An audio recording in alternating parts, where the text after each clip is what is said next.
Hello, Skele Vaderites. This is a clip from the last video that I posted. I've done a little bit more work this weekend, actually a lot. Let's have a look.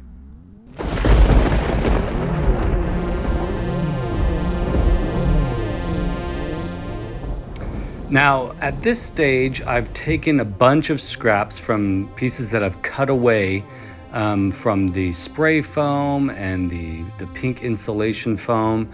And now I'm thinking, I know I need to build out this wall so I can create more of a sort of cavern to this entrance and create a little bit more support for the pathway that follows the snake up a little bit, and also extend the pathway out past the snake and up to that top floor where your figures will be able to scooch right in there.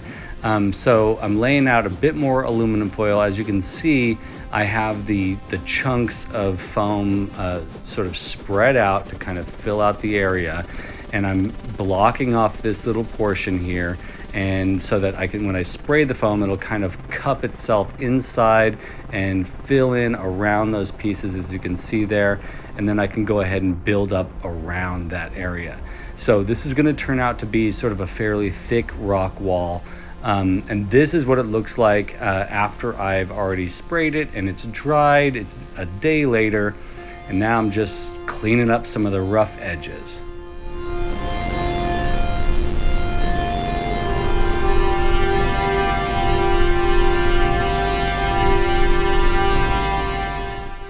Now, as usual, after that foam is dried, after I've carved it away a little bit, I notice gaps that need to be filled, areas that need to be made a little bit bigger or wider, or areas that just, they need to be bulked out.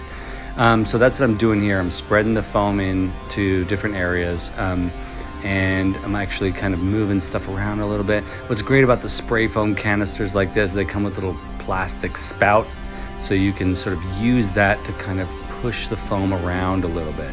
I really sort of enjoy sort of messing around with this goopy stuff. And now begins the second round of sculpting. So I'm really getting this thing polished up.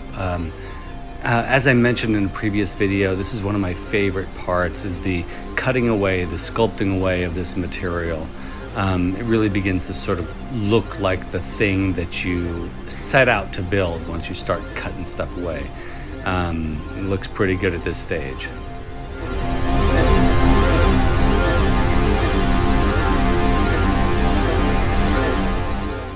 And in case you're wondering, I actually did a third round of filling in extra spots, and now I'm sculpting away even more. So at this stage, I'm actually going on the inside and cutting away some of that extra foam that leaked through cracks.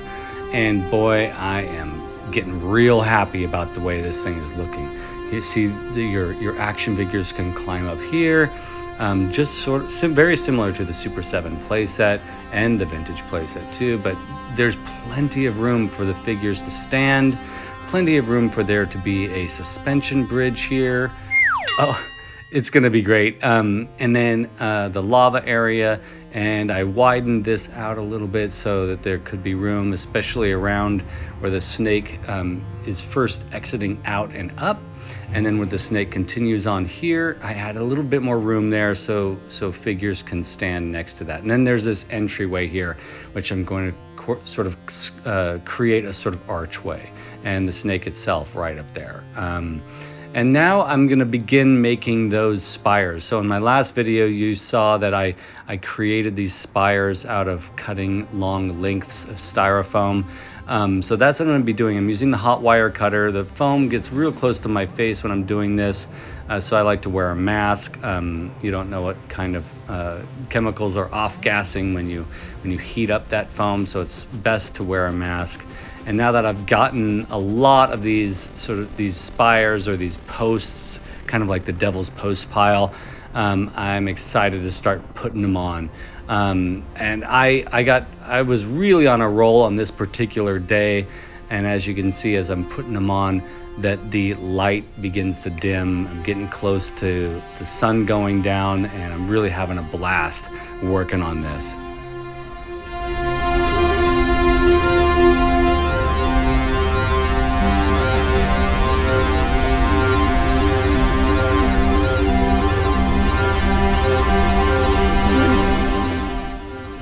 Now on to the next day. I'm adding more posts just to fill in gaps that I left behind the previous evening as it got dark.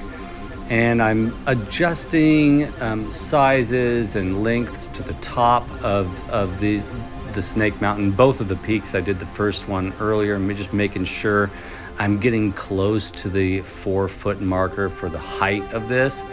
And that was what Manny, the person who commissioned this, requested, that it be 4 feet tall. And now I'm trimming away those spires so that I can get sharp points. As you know, in the Filmation cartoon, there are these sort of tooth-like protrusions that point upward, and there are also these tall vertical spires that point up, and they're pointy and sharp at the top of each peak. So that's what I'm doing here. I am sharpening these so that they look like they're fairly natural and aiming toward the sky. Now, one thing I did notice was that I was a little bit, I felt like it was a little bit two-dimensional. So I added sort of layers of spires behind the front spires. So I've got a little bit of irregularity now, which is great because that'll look a little bit more natural.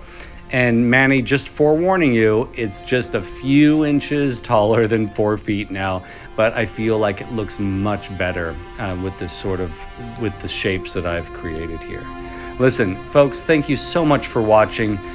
Please click like and subscribe. Very big thank you to Manny, who commissioned this, and also a huge thank you to Don Roberts, Carole Geis, Brick Something, My Buddies Customs, and MotuOriginsCork. You are all appreciated as Patreons for this channel.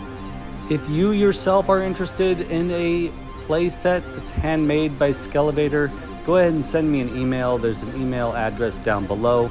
Also, if you're interested in becoming a Patreon, there is that information below as well. Again, thank you all so much for watching. I really appreciate your time and that you come around to this channel and watch these videos. And please be sure to click like and subscribe, and I'll see you in the next one.